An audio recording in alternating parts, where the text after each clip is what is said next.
Hello and welcome to this episode of The Elephant, where we're joined by a very remarkable man. Professor Kivutha Kibwana, who I'm sure is no stranger to you, is a Kenyan politician and a human rights activist, as well as an academic. He was Minister for Defense, Minister for Environment, and a former Member of Parliament for the Makueni constituency, where he currently is the governor. Professor Kibwana was also a former advisor to President Mwai Kibaki.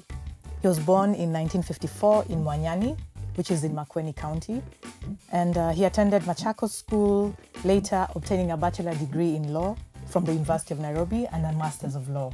He also went to University of London and Georgetown University. He graduated from Harvard University in June 1984. Professor Kibwana is considered as Kenya's best performing governor. He's been described as a reformist, development-driven, with a 55% approval rating, the highest so far, according to the NPA polls. So Governor Kibwana is a very big role model and leading light to other governors, I believe, and just people in the country to imagine what can be done with leadership. Welcome, Professor Kibwana. Asante sana.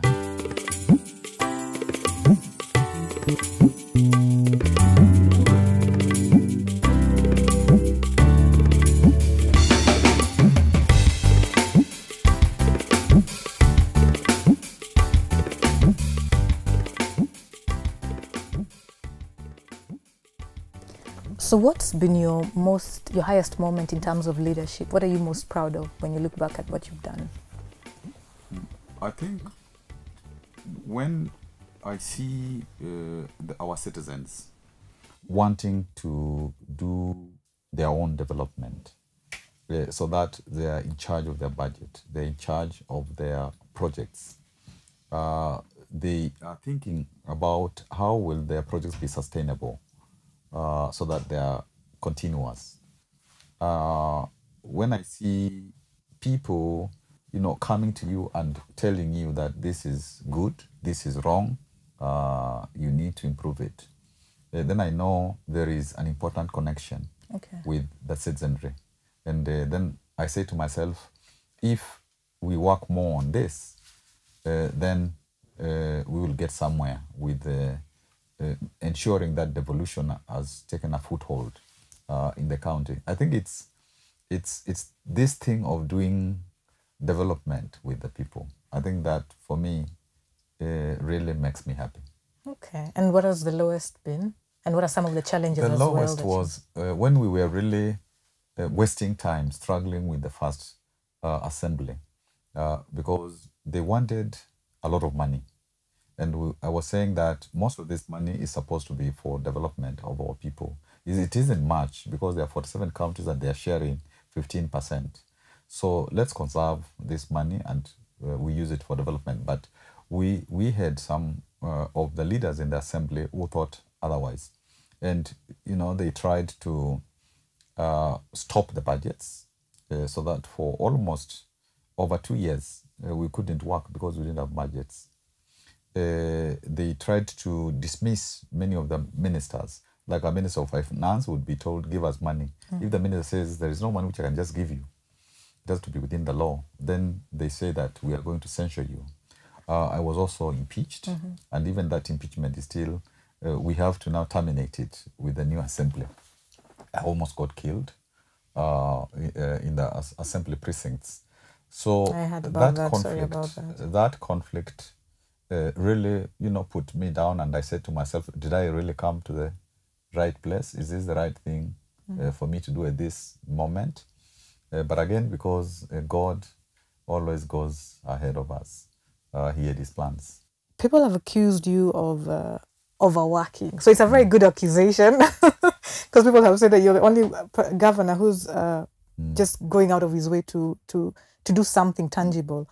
But what do you do when you're not working? How do you get time to just maybe relax and recharge? How do you recharge? Yeah, I think I'm not the only governor who works very hard. All especially the founding governors, we had to work like one day you work 2 days because it was new, it was challenging. So all of us worked very very hard. And Who there else are many, who would you single out as some of the governors that you really maybe impressed you? Like Munya did quite well. The Bomet governor did quite well. Kwale Mvurya did quite well. So actually, Knangwai, a lot of governors did quite well. Now, in terms of yes, we work so hard sometimes that there isn't enough time for family. Okay. I think that's a big sacrifice. Of course, like my children and my wife, they are big, but we have also grandchildren. I like to spend time with them, like quality time with the grandchildren and my spouse. And I'm looking forward to my retirement so that I can do better. I've already been seeing people saying, no, we're not going to let you retire. No.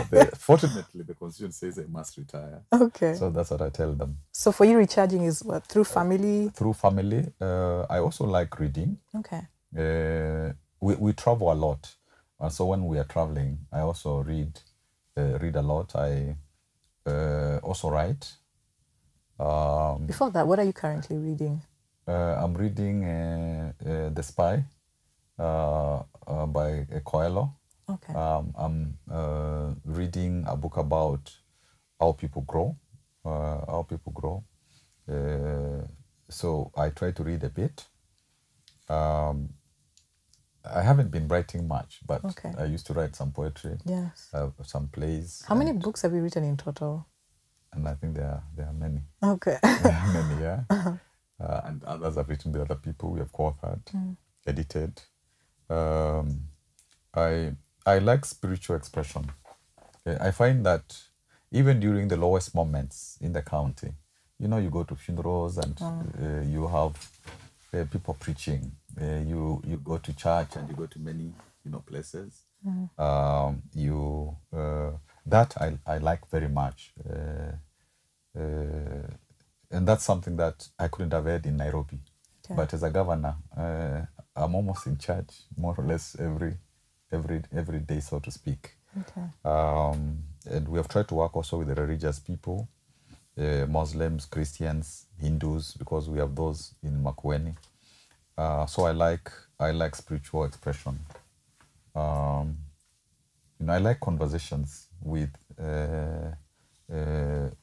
citizens in Makueni, with young people. In actual fact, we have a youth service so that our 350,000 young people, 35 and below, 14 to 35, we are trying together to create their youth service.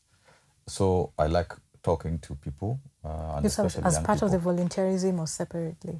It is part of it is volunteerism, part of it is promoting border. It is holistic. Okay. It is holistic AGPO, that is preferential business with the county. So we are trying to, because that's a segment which is really doing badly, who feel excluded from the mainstream. So those are some of the things that I like. Okay. Yeah. All right. So what can we expect next from Makueni? How else are you going to wow us? What's in the pipeline? I think the water agenda and the youth agenda, those are really things that we are working with. Unfortunately, as I said earlier, we have also significant support from the international community.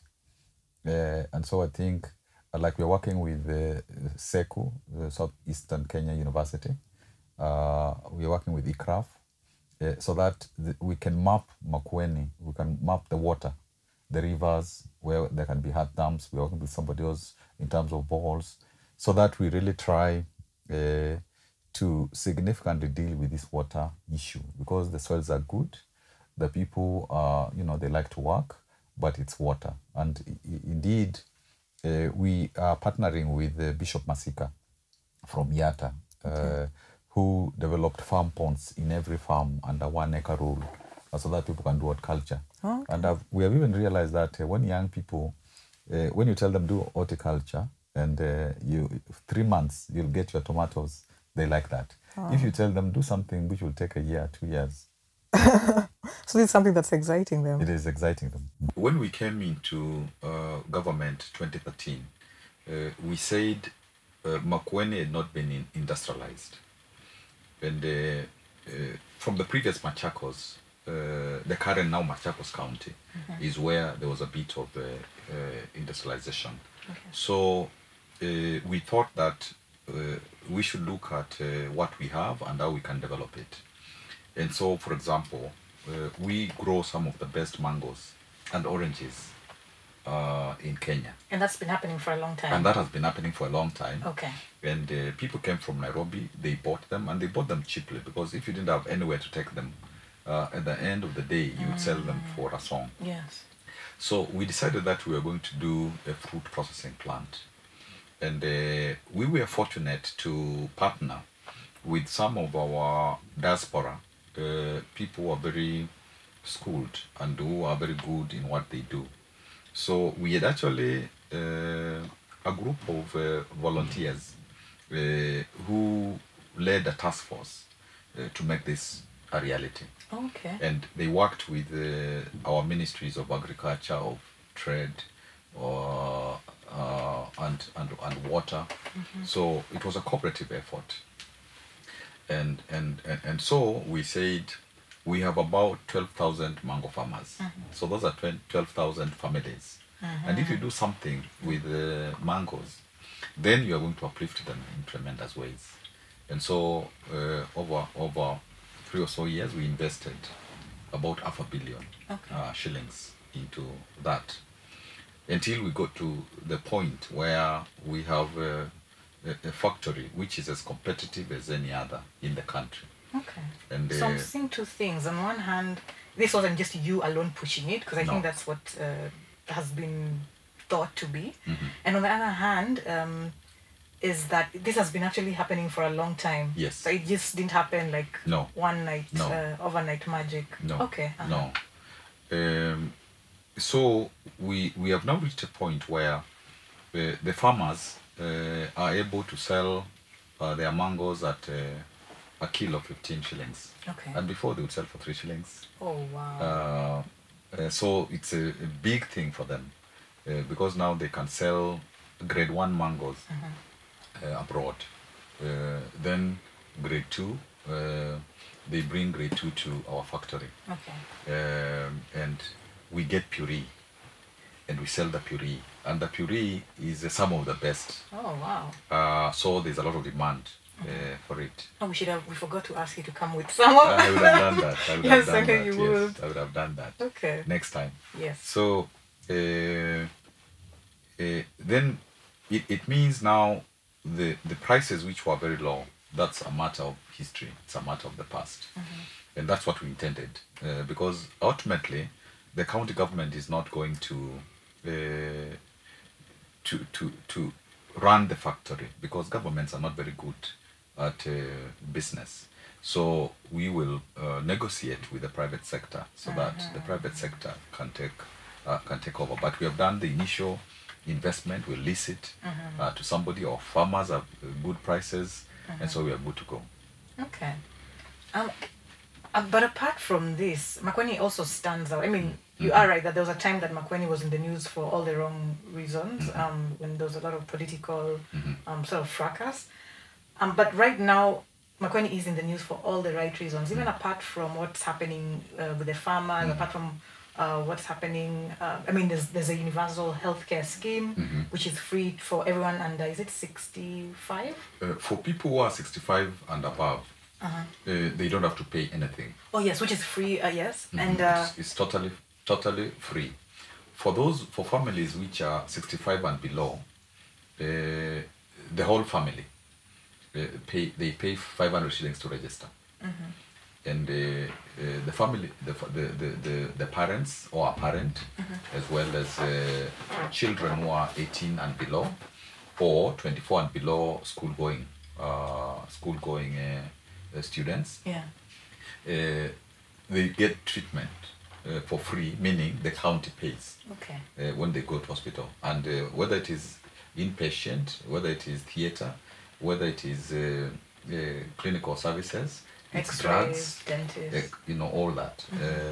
And we thought, because we have about 200,000 households, if they pay 500 shillings, and if within our own budget, we also, the health budget, we also give money to that. And 500 is just at the beginning, just as a one-off? It's a one-off per year. Okay. It's a one-off per year. So when we do that, we discovered that now 2 years, slightly more than 2 years, we discovered that it will continue running, and our people will be treated in Makueni, because previously they used to tell us to help when they are in Kenyatta and they haven't paid, and they're being told they can't go home or in a private hospital. They used to tell us, can you help us? Others would sell land, others would sell cows, and so there was a very high percentage of people being impoverished by lack of money for health, for healthcare, and it's a constitutional right, particularly emergency healthcare. But before we started that, of course, you had to make sure that you have the personnel. You had to make sure that you had the infrastructure and the equipment. We found 109 health facilities in 2013. Now we have 233. So we have been able to more than double those facilities in the 4.5 years. For example, level 4 hospitals, we had 2 which were operational. Okay. Now we have 13. Oh, wow. So there's also preparatory work before you can announce a universal healthcare program within the county. You have to first of all prepare. Then you must make sure that you have the staff, the equipment, and a good supply of drugs. Because you could also announce a system or a program which stalls midway, or it really isn't.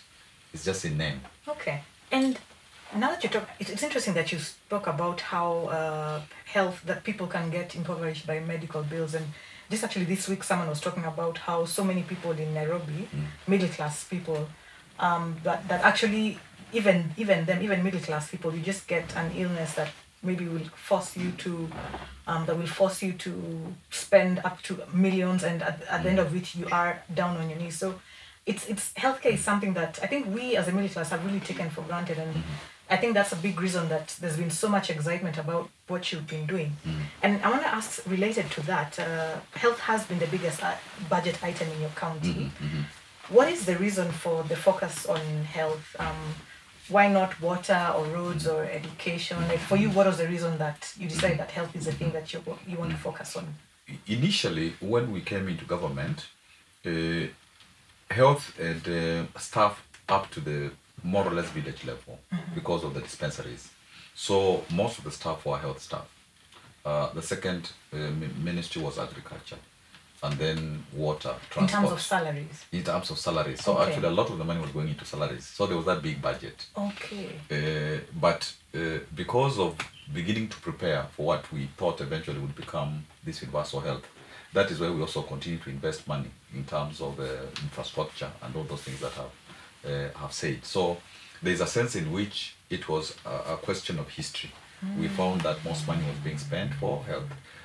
And yet even today, Makueni is not the county which spends most money on health. But because of our being prudent, we are able to get to stretch the money a bit far. Now we are also putting a lot of money into water because the county being a semi-arid county, that's now an imperative. So really, it was a matter of history, but also we purpose to ensure that at least for health, our people are provided for. Okay. That's good to hear. Okay, so thank you so much for just finding time to join us here at the Elephant. We're very honored by your presence. Any last words that you'd like to share with members of Makueni County, Kenyans, diasporans? Because a lot of people are interested. Just want to hear from you. So anything you'd like to share? In Makueni, we have a saying, "Andumbe kelano mbakalila," meaning people first. To every household, it's opportunity. So we think that it is possible within the practice of politics to ensure that people are well provided for, and they are at the center of their own development. They own their own development. I think that's something that we can do together in Kenya, on the continent, and it is my desire and maybe my hope that within a decade or so, Kenya will significantly change, so that devolution is able to get our country to a middle economy status. Thank you very much, Professor. We're very honored by your presence here. Very happy to have you. Just share your insights on what's been happening at Makueni. I mean, the whole country is really excited about it. So just feel encouraged that you are doing something very weighty and that we are getting inspired by. And so thank you very much for joining us once more on this episode of The Elephant, where we were joined by Professor Kivutha Kibwana, Governor Professor Kivutha Kibwana.